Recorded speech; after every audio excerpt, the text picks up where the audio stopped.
Cora, chapter 6. I think you will recall I mentioned Cora's divorce. And it might be sketchy, something sketchy about it. She had alluded to in various conversations and then stopped herself from going deeper. And of course, although I wanted to, I did not pry. A divorce is something that's very personal to people. Marriages, births, deaths, everything in your life is personal. So I never did really go there, but I did wonder about it. I mean, here's this woman, this unassuming woman, who for many years was married to a philandering man who was an absentee father, who was a pretty lousy husband, if you're being honest. I mean, really lousy. He fathered the children, and that was it. He wasn't a husband. He wasn't a father. And yet he was, technically. But on this day, we had taken our chairs and positioned them in front of her, the little garden area near her apartment. It was a gorgeous day.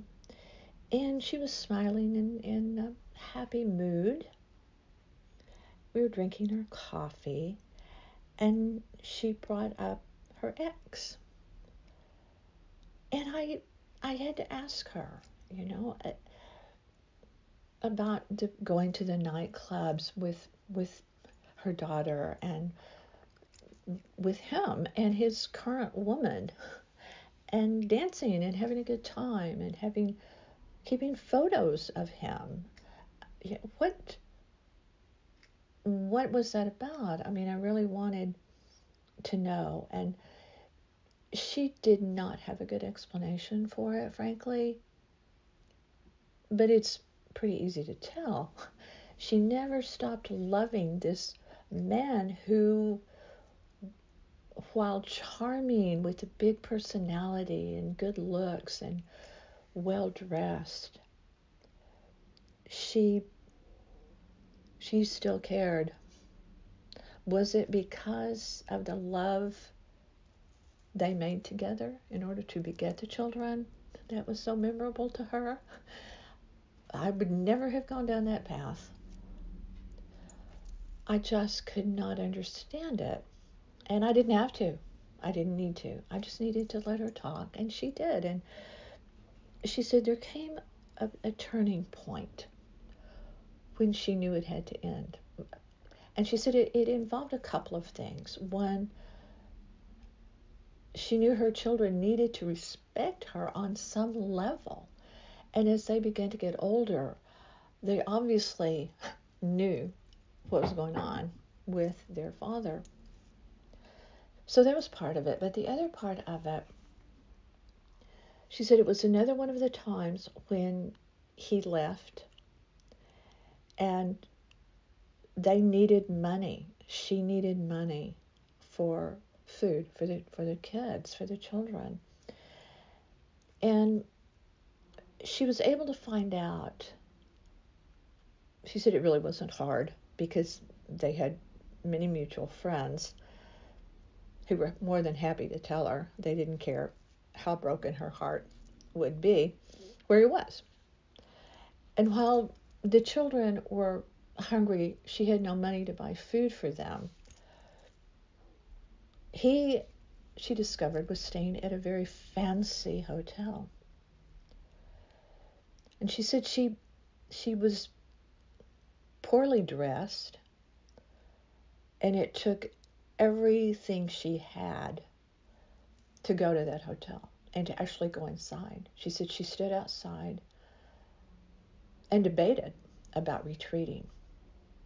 But she said this was one time I was not going to retreat. Something within her helped her go through the revolving door of this beautiful hotel into this magnificent lobby. And back in those days, it was easy to get a room number. She got his room number from the desk, and she She took the stairs. She said she didn't want to get in an elevator with people. So she walked up the stairs. And she said, just as she got to the top of the stairs of the floor where he was staying, a room door opened, and oddly, he stepped out in this beautiful white bathrobe. And what he was doing was retrieving a beautiful tray from room service with a tablecloth on it, and he had a towel also draped around his neck, and his hair was wet. He had just come out of the shower, and she knew his floozy was inside. It was obvious the tray was for two people, the room service cart. And she approached him and asked him for money, which he did not give.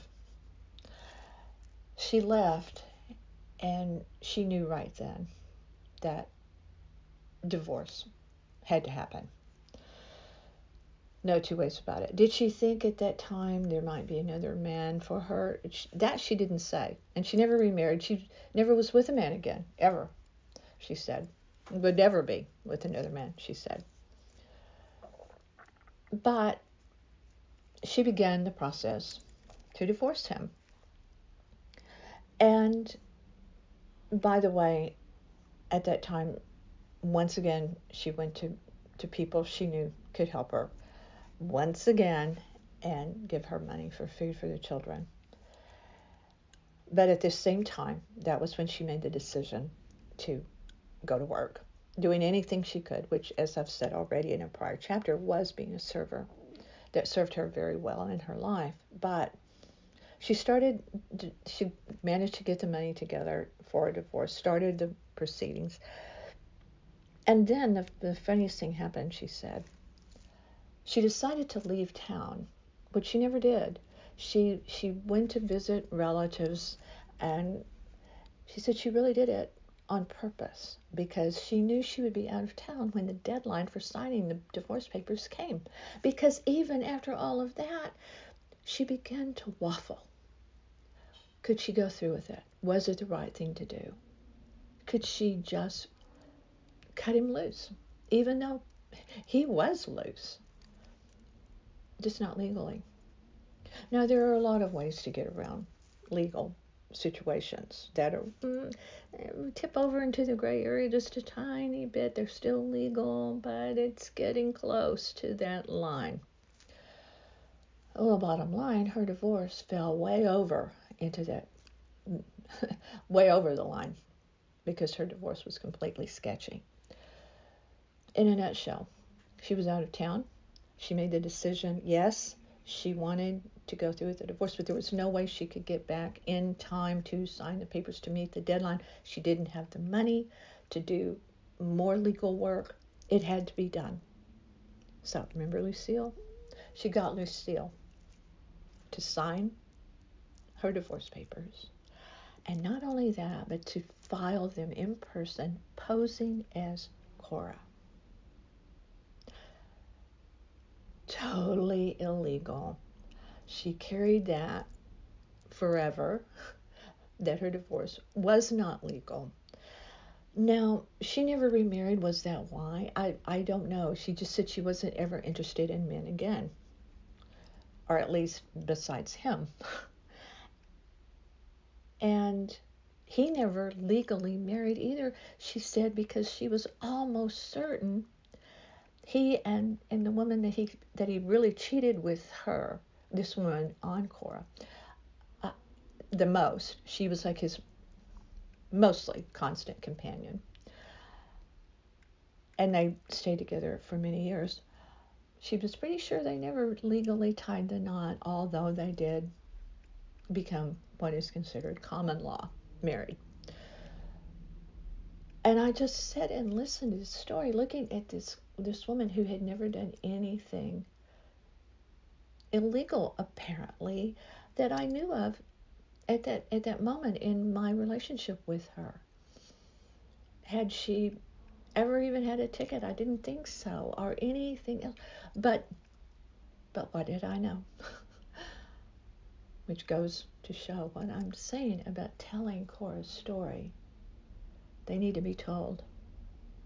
And there is so much to be told with people.